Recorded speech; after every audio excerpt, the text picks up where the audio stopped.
pagkakataon nakatungtong sa isla ng Balut sa Sarangani Province ang mga opisyal ng DepEd sa pangunguna ni Secretary Armin Luistro. Nakatutok si Cesar Apolinario. Maagang narating ng mga opisyal ng Department of Education ang Balut Island sa pangunguna ni DepEd Secretary Armin Luistro.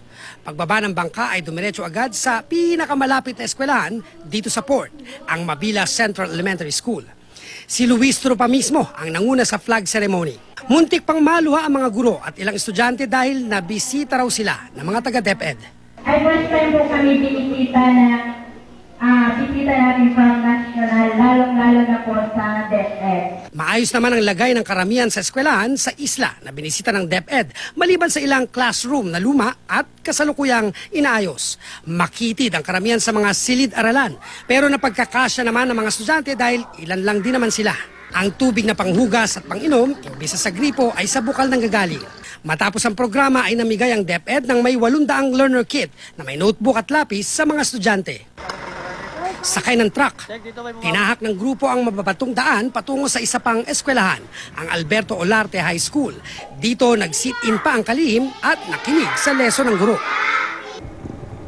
Matapos ito, naghabal-habal naman ang grupo papuntang isa pang elementary school at inalam ang lagay ng eskwelahan. Masisikip rin ang mga classrooms dito sa Pulabato Elementary School. 16 na elementary school at 2 junior high school ang balak bisitahin ng DepEd sa 2 isla sa Sarangani Town, Davao del Sur.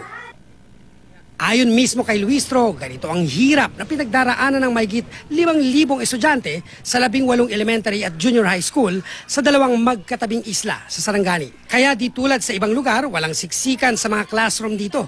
Dahil kakaunti lang ang mga estudyante. 30% lang daw kasi ng mga kabataan sa lugar na ito ay hindi nakapasok ngayong araw.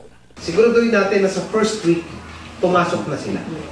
At hinihilingan ko yung mga principals at saka yung division natin na on Friday of the first week, that is when they submit the data of enrollment. Cesar Apolinario, Nakatutok, 24 Oras.